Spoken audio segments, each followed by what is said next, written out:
বেশি প্রয়োজনীয়তা বললে সবাই আমাকে শত্রু মনে করে, কারণ সবাই দেখছে যে ইদানিং আমি কাজগুলো করছি তার মধ্যে হিরোই নাই।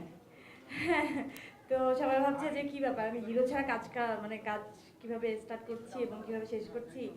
তো আবার যখন হিরোদের সাথে কাজ করি তো প্রমোশন আবার হিরোদেরকেও পাওয়া যায় না ঠিকঠাক করে। তো আমি কাজ করতে এসেও নানা ধরনের আম, মানে এভাবে আমার বলা উচিত না, সবাই এমনিতেই আমাকে একটু শত্রুতা বেশি ভাবে।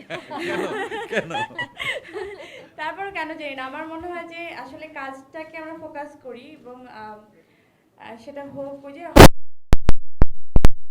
নাচা নাচানাচি করলে তো আসলে হয় না। দিন শেষে আমরা একটা বেঁচে থাকার মতো একটা কাজ চাই, একটা জায়গা চাই, সেখান থেকে ওই ক্যারেক্টারটা বেশি ইম্পর্টেন্ট, চরিত্রটা ইম্পর্টেন্ট। সেখানে যখন আপনি চরিত্রকে বেশি ফোকাস করতে যাবেন তো ওই নারী কেন্দ্রিক ব্যাপারটাই চলে আসে, কারণ তো আমি নারী।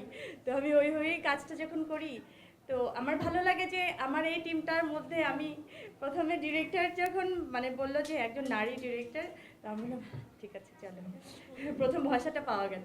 কেন পুরুষ হলে পরে করতে না? না, বললো যে তুলনামূলকভাবে তো অনেক কম হচ্ছে তাই না, এবং রবীন্দ্রনাথের আমরা ভাইয়া যখন বলছিলাম আমি রবীন্দ্রনাথের গল্পই করিনি, আমি খুব অবাক হচ্ছিলাম, কারণ আমি মুখিয়েছিলাম সারা জীবন যে আমি কবে, সবাই জিজ্ঞেস করছিলেন না যে আমার এখানে অনেক মানে বারই আমাকে এই কোশ্চেনটা করেছেন যে আপনার আম, পছন্দের একটা চরিত্র বলেন যেটা আপনি কখনো এখনো করেননি। তো আমি কিন্তু বলেইছি যে আমার রবীন্দ্রনাথের কোনো একটা সুন্দর একটা চরিত্র করার জন্য।